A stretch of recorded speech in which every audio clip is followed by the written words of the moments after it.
Hi hello. എന്നത്തെയും പോലെ തന്നെ ഇന്നും നമ്മുടെ വീഡിയോ കുറച്ച് ലേറ്റാണ് കേട്ടോ. ലേറ്റ് എന്ന് പറഞ്ഞു കഴിഞ്ഞാൽ ഇത് കുറച്ച് നാൾ മുമ്പ് എടുത്ത വീഡിയോ ആണ്. ഇനിയിപ്പോൾ കുറച്ച് നാൾ മുന്നേ എന്ന് പറഞ്ഞു കഴിഞ്ഞാൽ നമ്മുടെ പൂജവെപ്പിൻ്റെ സമയത്തെടുത്ത വീഡിയോ ആണ് കേട്ടോ.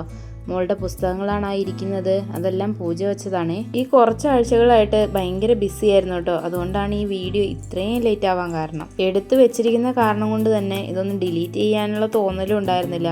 അപ്പോൾ ഏതായാലും എടുത്തതല്ലേ, അങ്ങനെ ഇട്ടേക്കാന്ന് വെച്ചു കേട്ടോ. രാവിലെ ഇന്നും ബാജിയും പൂരിയും ഒക്കെ ആയിരുന്നേ. അപ്പം മോള് മാലയിട്ടെ പിന്നെ ഇത് ഏകദേശം ദിവസങ്ങളിലെല്ലാം ഇങ്ങനെ തന്നെയാണ് കേട്ടോ പോവുക. നോൺ വെജ് ഐറ്റംസ് എല്ലാം പൂർണ്ണമായി ബഹിഷ്കരിച്ചത് കൊണ്ട് തന്നെ മറ്റ് ഐറ്റംസ് ഒക്കെ ഉണ്ടാക്കുമ്പം അതിൻ്റെ കൂടെ നോൺ വെജ് വേണമെന്ന് നിർബന്ധം ആയതുകൊണ്ടും നമുക്കൊരു പച്ചക്കറി എന്നുള്ള രീതിയിൽ ഇത് മാത്രമേ ഇവിടെ എല്ലാവർക്കും ഇഷ്ടമുള്ളൂ കേട്ടോ. അതുകൊണ്ട് ഇടയ്ക്കിടയ്ക്ക് നമ്മൾ ഉണ്ടാക്കുന്ന സാധനമാണ് ഇത്. ഓയിലി ഫുഡൊക്കെ ഹെൽത്തിന് ഭയങ്കര മോശമാണെന്ന് അറിയുമെങ്കിലും നമുക്ക് ഈ പറയുന്ന പോലെ മക്കൾ എന്തെങ്കിലും കഴിക്കണമെങ്കിൽ അവർക്ക് ഇഷ്ടപ്പെടുന്ന സാധനങ്ങളൊക്കെ ഉണ്ടാക്കണമല്ലോ. അതുകൊണ്ട് തന്നെ ഇന്ന് പൂരിയും ബാജിയായിരുന്നേ. ഇന്നിപ്പോൾ രാവിലത്തെ പരിപാടികളൊക്കെ ഷടപടേന്ന് തീർത്തതിന് ശേഷം നമുക്കൊന്ന് ചേച്ചിയുടെ വീട് വരെ പോകണം കേട്ടോ. ഇവിടെ കുറച്ച് ഗസ്റ്റ് ഉണ്ട്, അപ്പോൾ അവരെ ഒന്ന് കണ്ടിട്ട് വരാമെന്ന് ഓർത്തിട്ട് പോവുകയാണ്. നമ്മുടെ വീട്ടിൽ കുഴൽക്കിണറാണ് കേട്ടോ. അതുകൊണ്ട് തന്നെ അതിലെ വെള്ളം ബാക്കി കാര്യങ്ങൾക്കൊക്കെ യൂസ് ചെയ്യാമെങ്കിലും കുടിക്കാനായിട്ടുള്ളൊരു ബുദ്ധിമുട്ടുണ്ട് കേട്ടോ. വേറൊന്നുമല്ല, അതിൻ്റെ രുചി വ്യത്യാസം തന്നെയാണ് കാരണം. നല്ല വെള്ളം കുടിച്ച് പഠിച്ചതുകൊണ്ട് തന്നെ ഇപ്പോൾ ആ ഒരു വെള്ളത്തോട് അങ്ങ് ഇഴുകിച്ചേരാൻ ഭയങ്കര ബുദ്ധിമുട്ടാണ്. അപ്പോൾ തൊട്ടടുത്ത വീട്ടിൽ നിന്നാണ് കേട്ടോ നമ്മൾ കുടിവെള്ളം കൊണ്ടുവരിക. ആ വഴിക്ക് പോകുമ്പോൾ ഉള്ള കാഴ്ചകളാണ് ഇതെല്ലാം. അവർ പറമ്പ് നിറച്ച് ഈ പൂക്കളാണ് കേട്ടോ. എന്നാൽ ഓണത്തിനാവട്ടെ ഈ പൂക്കളൊന്നും ഞാനിവിടെ കണ്ടില്ലായേ. എന്തേരം പൂക്കൾ പറമ്പിൽ ഇതുപോലെ നിന്നിട്ടാലേ നമ്മൾ ഈ 50 രൂപയും 100 രൂപയൊക്കെ കൊടുത്ത് ഓരോ പാക്കറ്റ് പൂക്കളൊക്കെ വാങ്ങുന്നത്. സത്യം പറഞ്ഞു കഴിഞ്ഞാൽ കഴിഞ്ഞ 2 കൊല്ലമായിട്ടാണ് കേട്ടോ നമ്മൾ ഇതുപോലെ പൂക്കളൊക്കെ വാങ്ങുന്നത്. ഇല്ലാന്നുണ്ടെങ്കിൽ പറമ്പ് നിറച്ച് പൂക്കളുണ്ടാവും, അവിടെ എല്ലാം പോയി തപ്പിപ്പെറുക്കി പറിച്ചുകൊണ്ട് വന്ന് അത്തപ്പൂക്കൾ ഇടുന്ന അതൊരു പ്രത്യേക വൈബാണല്ലേ. ഇപ്പം പിന്നെ ഏതിനും എന്തിനും മടിയായതുകൊണ്ട് തന്നെ അതിനൊന്നും ഇറങ്ങി പുറപ്പെടാറില്ല കേട്ടോ. തലേന്ന് ഇതേപോലെ വലിയ കൊട്ടക്കണക്കിന് പൂവായിട്ട് വലിയ വണ്ടി വരും, അതിൽ നിന്ന് വാങ്ങും, പിറ്റത്തെ ദിവസം ഇടും. ചിലപ്പോൾ എല്ലാം ഒരേ കളറായിരിക്കും. അങ്ങനെ ഒരു പഴയ സന്തോഷമൊന്നും അങ്ങ് കണ്ടെത്താൻ പറ്റുന്നില്ല കേട്ടോ. ഇത് കണ്ടോ, ഈ ചേച്ചിയുടെ വീടിൻ്റെ മുറ്റത്ത് എന്തേരെ പൂക്കളാണെന്നറിയോ. അങ്ങനെ പാത്രത്തിൽ വെള്ളമെല്ലാം നിറയ്ക്കാൻ വെച്ചതിന് ശേഷം ഞാനിതാ കുറച്ച് പൂക്കളൊക്കെ നോക്കി നടന്നു കേട്ടോ. ചുമ്മാ ഒരു രസം, അത്രേ ഉള്ളൂ. അപ്പം നമുക്ക് ഇതുപോലെ വെറുതെ ഇരിക്കാൻ പറ്റില്ല. നമുക്കിനി വീട്ടിൽ പോയിട്ട് പണികളെല്ലാം തീർത്തിട്ട് വേണം ചേച്ചിയുടെ അടുത്തോട്ട് പോകാം. വീട്ടിലുള്ള 3 പേരും സ്വാമിമാരായതുകൊണ്ട് തന്നെ ഇപ്പം കടയിൽ നിന്നല്ല കേട്ടോ, വീട്ടിൽ നിന്ന് തന്നെയാണ് ഫുഡ് കഴിക്കുന്നത്. അപ്പോൾ ഉച്ചയ്ക്കത്തെ ഫുഡും കൂടെ ഉണ്ടാക്കി വെച്ചതിന് ശേഷം നമുക്ക് പോകാൻ പറ്റുള്ളൂ. അതിനായിട്ട് അരി കഴുകി വേഗം തിളപ്പിച്ച് വെക്കാൻ പോവുകയാണ് കേട്ടോ. റൈസ് കുക്കറിലായതുകൊണ്ട് തന്നെ ഒരു മണിക്കൂർ മതിയാവും. അന്നേരത്തേക്ക് അരി വെന്ത് കിട്ടുമേ. ഇതങ്ങ് വേഗം വെച്ചതിന് ശേഷം കറികളും കൂടെ ആക്കി കഴിഞ്ഞാൽ ഷടപടേന്ന് പരിപാടി കഴിയുമല്ലോ. അപ്പോൾ കറികളുടെ കാര്യങ്ങളൊക്കെ കഴിയുമ്പോഴത്തേക്കും നമ്മുടെ ചോറും വെന്ത് കാണും. അതിനിടയ്ക്ക് അവർക്ക് കുടിക്കാനുള്ളതും നമുക്ക് കുടിക്കാനുള്ളതൊക്കെ ആയിട്ട് കുറച്ച് കുടിവെള്ളവും കൂടെ തിളപ്പിക്കാൻ വെച്ചിട്ടുണ്ട്. ഇതെല്ലാം ചെയ്യുന്നതിൻ്റെ ഇടയ്ക്ക് ഓടി പഠിച്ച് വന്ന് നമ്മുടെ കട്ടിലൊക്കെ ഒന്ന് ക്ലീൻ ആക്കി ഇടുകയാണ് കേട്ടോ. ഇവിടെ ഇപ്പം നടുക്കത്തെ മുറിയിൽ തന്നെ ഈ പറയുന്ന പോലെ ഇവർക്ക് കിടക്കാൻ കട്ടിലിട്ടത് കൊണ്ട് അപ്പം അതിൻ്റെ മണ്ടേ കിടന്നാണ് കേട്ടോ തീറ്റയും കൂടിയും അതേപോലെ തന്നെ TV കാണലും കാര്യങ്ങളൊക്കെ. അപ്പോൾ രാത്രിയാകുമ്പോൾ ഞാൻ എന്തായാലും ബെഡ്ഷീറ്റൊക്കെ മാറ്റി വിരിക്കുകയെ. ഇല്ലാതെ കുട്ടികളായതുകൊണ്ട് തന്നെ നമ്മളിതൊന്നും പറഞ്ഞ് പേടിപ്പിച്ചിട്ടോ പറഞ്ഞിട്ടോ ഒന്നും ഒരു കാര്യമില്ല, അവരതേ ചെയ്യുള്ളൂ. തെളിച്ച വഴിയെ പോയില്ലെങ്കിൽ പോയ വഴിയെ തെളിക്കുക, അതാണ് കേട്ടോ ഇപ്പം നമ്മുടെ പോളിസി. അപ്പോൾ അതെല്ലാം വൃത്തിയാക്കി വെച്ചതിന് ശേഷം റൂമെല്ലാം വൃത്തിയാക്കിയിട്ട് ഇതാ അടിച്ച് വാരി കത്തിക്കാൻ പോവുകയാണ് കേട്ടോ. ഇതെല്ലാം ഈ പറയുന്ന പോലെ സിറ്റൗട്ടിൽ കൊണ്ടിട്ട് എവിടെയെങ്കിലും കൊണ്ടുപോയി കൂട്ടിയതിന് ശേഷം ഒന്നെങ്കിൽ വാരി കത്തിക്കും, ഇല്ലാന്നുണ്ടെങ്കിൽ വാരി മാറ്റി വെച്ച് എല്ലാം കൂടെ ഒന്നിച്ച് കത്തിക്കും കേട്ടോ. പ്ലാസ്റ്റിക് ഒക്കെയാണ് എടുത്ത് മാറ്റി വെക്കാറുണ്ട്, കാരണം നമ്മുടെ ഹരിതകർമ്മസേന വരുന്നത് കൊണ്ട് അവർക്ക് ഏതായാലും 50 രൂപ കൊടുക്കണം.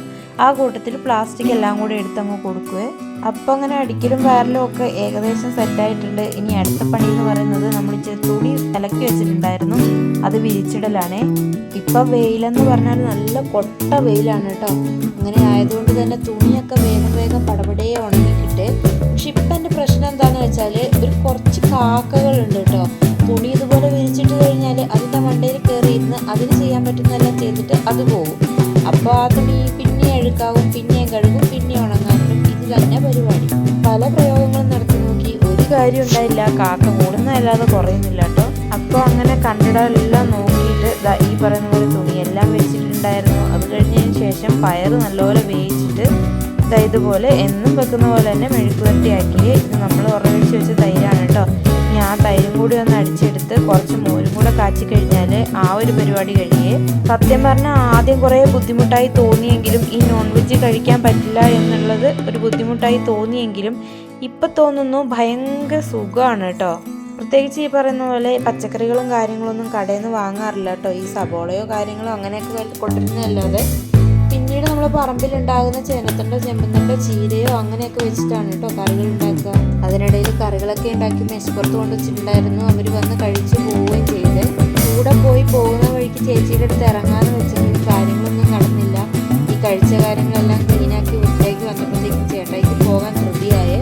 സമാധാനം ഇല്ലാതെ മനുഷ്യൻ്റെ കൂടെ എവിടെയും പോകാൻ പറ്റില്ല എന്നുള്ളത് കൊണ്ട് തന്നെ ഞാൻ പൊക്കോളാൻ പറഞ്ഞു. പിന്നെ ഞങ്ങളെല്ലാം ഒന്ന് റെഡിയായിട്ട് ചേച്ചിയുടെ വീട്ടിലോട്ടാണ് കേട്ടോ പോണത്. ദൂരം വെച്ച് നോക്കിയാൽ തൊട്ടടുത്താണ് കേട്ടോ വീട്. എന്നാലും ഓട്ടോയ്ക്ക് വന്നിട്ടുണ്ട്. നടന്നു വരുമ്പോഴത്തേക്കും മാറ്റിട്ട് പോകുമല്ലോ. മോനും കൂടി ഉള്ളത് കൊണ്ട് എടുത്തോണ്ട് നടക്കണ്ടേ. അതിനിടയ്ക്ക് മോള് വഴിയിൽ നിന്ന് കാണുന്ന എന്തൊക്കെയോ സാധനങ്ങൾ പറിച്ചെടുത്തോടെ കാണിക്കുകയാണ് കേട്ടോ. അത് കണ്ടപ്പോൾ വല്ലാത്ത സന്തോഷം തോന്നിയത്. കാരണം വേറെ ഒന്നുമല്ല, നമ്മളൊക്കെ പ്രായത്തിൽ കണ്ടിട്ടുള്ള സാധനങ്ങളൊക്കെ തന്നെയാണ് കേട്ടോ ആ വഴി കൂടെ കിടക്കുന്നത്. അപ്പം ഞാനിവിടെ ചെന്ന് കയറിയപ്പോഴത്തേക്കും ചേച്ചി കേക്ക് ഉണ്ടാക്കാൻ തുടങ്ങുകയാണ്. ആർക്കും കൊടുക്കാനൊന്നുമല്ല, ഇവിടെ വന്നിരിക്കുന്ന ഫാമിലി ഫ്രണ്ട്സിനെല്ലാം കൂടെ അങ്ങനെ അങ്ങ് കൊടുക്കാൻ ഓർത്തിട്ട് നോർമലൊരു കേക്ക് ഉണ്ടാക്കുകയാണ് കേട്ടോ. ഞാൻ ഈ പ്രോസസ്സ് ഇതുവരെ കണ്ടിട്ടില്ല. പറഞ്ഞിട്ടുണ്ട് കേട്ടിട്ടുണ്ടെന്നല്ലാതെ ഈ വക പ്രോസസ്സൊന്നും ഞാൻ കണ്ടിട്ടേ ഇല്ല. എനിക്ക് ഭയങ്കര കൊതുകായിരുന്നു കേട്ടോ ഇത് കാണാൻ വേണ്ടിയിട്ട്. അതിൻ്റെ പ്രത്യേക റീസൺ എന്താണെന്ന് ചോദിച്ചാൽ ഞാൻ ക്രീം കേക്കിൻ്റെ ഒരു അഡിക്റ്റാണ് കേട്ടോ. അഡിക്റ്റാന്ന് പറഞ്ഞാൽ കുറേയൊന്നും എന്നെ കൊണ്ട് കഴിക്കാൻ പറ്റില്ല. പക്ഷെ കിട്ടുന്ന സമയത്ത് ഈ പറയുന്ന പോലെ നാവിൽ കപ്പലോടാൻ പറ്റുന്ന പാകത്തിന് വെള്ളം കാണും കേട്ടോ. എനിക്ക് അത്രയ്ക്ക് ഇഷ്ടമാണ് ഈ ക്രീം കേക്ക്. ഇതിൻ്റെ പ്രോസസ്സൊക്കെ കാണാൻ നല്ല രസമാണ് കേട്ടോ. ഇത് ചേച്ചി ഈയിടെ മീഷോ എന്നെങ്ങാണ്ട് വാങ്ങിച്ചൊരു സാധനമാണ്. ഇതുകൊണ്ട് നമുക്കിങ്ങനെ കുരുമുളകായാലും ഇതുപോലെ ബദാമോ അണ്ടിപ്പരിപ്പോ കാര്യങ്ങളൊക്കെ ആയാലും ഇങ്ങനെ ക്രഷ് ചെയ്തിടാൻ പറ്റുമേ. അപ്പോൾ കേക്ക് ഉണ്ടാക്കുന്നവർക്ക് ഇതൊരു യൂസ്ഫുൾ പ്രൊഡക്റ്റാണ്. ചേച്ചിയുടെ കേക്കിന് അത്യാവശ്യം നല്ല അഭിപ്രായങ്ങളാണ് കേട്ടോ. ചെറിയ തോതിൽ തുടങ്ങിയൊരു കാര്യം ഇപ്പം അത്യാവശ്യം പച്ച പിടിച്ചിട്ടുണ്ട്. നമ്മുടെ ഇവിടങ്ങളിലുള്ള ഓർഡറുകളെല്ലാം തന്നെ ചേച്ചിക്ക് കിട്ടാറുണ്ട് കേട്ടോ. അപ്പോൾ കേക്കൊക്കെ സെറ്റ് ചെയ്ത് അവർ പറയുന്ന പോലെ എന്തൊക്കെയോ പ്രോസസ്സിനൊക്കെ വെച്ചിട്ടുണ്ട് കേട്ടോ. എനിക്കിതൊന്നും പറയാൻ അറിയില്ലാത്തതുകൊണ്ട് ഞാനതിവിടെ പറഞ്ഞ് ചളവാക്കുന്നില്ല. അപ്പോൾ എന്തോ പ്രോസസ്സിന് വെച്ചതിന് ശേഷം പിന്നെ വീണ്ടും അത് ഫ്രീസറിൽ നിന്നോ ഫ്രിഡ്ജിൽ നിന്നോ മറ്റോ എടുത്തതിന് ശേഷം ക്രീം അപ്ലൈ ചെയ്യുകയാണ് കേട്ടോ. ഇനിയിപ്പോൾ ഒന്നും ചെയ്യാനില്ല, മുകളിൽ ചെറുതായിട്ടൊന്ന് ഡെക്കറേറ്റ് ചെയ്താൽ മതി എന്നാണ് കേട്ടോ പറയുന്നത്. ഇതെല്ലാം ഇതിന് ഉപയോഗിക്കുന്ന ടൂൾസാണ് കേട്ടോ. കണ്ടാൽ തന്നെ ഒരു വെറൈറ്റി ആയിട്ട് തോന്നി. കാണാൻ മാത്രമല്ല ഇതിനൊക്കെ എന്തൊക്കെയോ പേരുകളുണ്ട് കേട്ടോ. പേരൊന്നും വലിയധികം പഠിച്ചു വെക്കുന്നുമില്ല. പിന്നെ അതിന് ഞാൻ മെനക്കെട്ടിട്ടില്ലാത്തതുകൊണ്ട് ഞാൻ ഈ വക കാര്യങ്ങളൊന്നും ഇവിടെ പറയുന്നില്ല. അപ്പോൾ ഇതാ കേക്കിൻ്റെ ലാസ്റ്റ് ഫിനിഷിങ്ങും കഴിഞ്ഞു കേട്ടോ. അതിൽ നിന്നൊരു കഷ്ണം കേക്ക് എടുത്തിട്ടാണ് ഞാൻ ഇങ്ങോട്ട് വന്നത്. അവിടെ വെച്ച് കഴിക്കാനൊന്നും നേരം ഇല്ലാത്തതുകൊണ്ട് തന്നെ വേഗം ഓടിപ്പോരുകയാണ് കേട്ടോ ചെയ്തത്. വന്നതിൽ ഒരു ഗ്ലാസ് ചായയൊക്കെ ഇരുന്ന് കുടിക്കുകയാണ്. ഇനിയിപ്പോൾ അമ്പലത്തിലേക്ക് പോകാൻ റെഡി ആവണം. അതിനുള്ള തത്രപ്പാടിലാണ് കേട്ടോ. അപ്പോഴത്തേക്കും മോനും ഒന്ന് ഉറങ്ങി എണീറ്റിട്ടൊക്കെ ഉണ്ട്. ഇനി രണ്ടുപേരെയും കുളിപ്പിച്ച് റെഡിയാക്കി ഞാനൊക്കെ റെഡിയാക്കി പോകുമ്പോഴത്തേക്കും ഏകദേശം സമയമാവുമേ. ഇന്ന് നമുക്കിവിടെ അമ്പലത്തിൽ പ്രത്യേകിച്ച് വിളക്ക് പൂജയുണ്ട് കേട്ടോ. വിളക്ക് പൂജ എനിക്കിഷ്ടമാണ് കേട്ടോ. എല്ലാവരും കൂടി ഇങ്ങനെ നിരന്നിരുന്ന് വിളക്കൊക്കെ കത്തിച്ച് പ്രാർത്ഥിച്ച് അതിൻ്റെ ഓരോ കാര്യങ്ങളൊക്കെ ഇങ്ങനെ ഒരു തന്ത്രി അങ്ങനെയല്ലേ പറയുക, അവരവിടെ ഇരുന്ന് പറയുന്നതൊക്കെ കേൾക്കാൻ നല്ല സുഖമാണ് കേട്ടോ. സത്യം പറഞ്ഞു കഴിഞ്ഞാൽ നമ്മളൊരു ധ്യാനത്തിനൊക്കെ പോകുമ്പം നമുക്ക് ഈ പറയുന്ന പോലെ ഒരു എന്താ പറയുക, മനസ്സിൽ തട്ടി കുറേ കാര്യങ്ങളൊക്കെ അവരിങ്ങനെ പറയുമ്പോൾ നമുക്ക് വല്ലാത്തൊരു ഫീലിംഗ് വരില്ലേ. അതുപോലൊക്കെ തന്നെയായിരുന്നു കേട്ടോ. ഇന്നും ഒത്തിരി ആളുകളുണ്ടായിരുന്നേ. മോള് മാലയിട്ടുകൊണ്ട് തന്നെ മോൾക്കൊരു സ്പെഷ്യൽ അറ്റൻഷൻ കിട്ടിയിട്ടുണ്ടായിരുന്നു അമ്പലത്തിൽ നിന്ന്.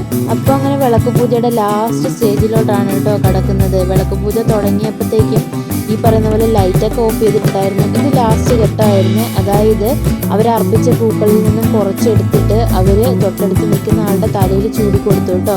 ഇതൊക്കെ സത്യം പറഞ്ഞാൽ നമുക്കൊക്കെ ഓരോ കാര്യങ്ങളൊക്കെ മനസ്സിലാക്കി തരാൻ ചെയ്യുന്ന പോലെ തോന്നിയ. അങ്ങനെ ലാസ്റ്റ് അവിടെ നിന്ന് ഇറങ്ങിയപ്പോൾ അവരും കട്ടൻ ചായയൊക്കെ കഴിക്കാനുണ്ടായിരുന്നു. ആദ്യം ഞങ്ങൾ പോയിരുന്നപ്പോൾ ആരും ഉണ്ടായിരുന്നില്ല. അതിനുശേഷം ഒത്തിരി ആൾക്കാർ വന്നു കേട്ടോ. അപ്പോൾ ഇന്നത്തെ വീഡിയോ ഇത്രയേ ഉള്ളൂ. അടുത്ത വീഡിയോ ആയിട്ട് കാണുന്നവരേക്കും ബൈ.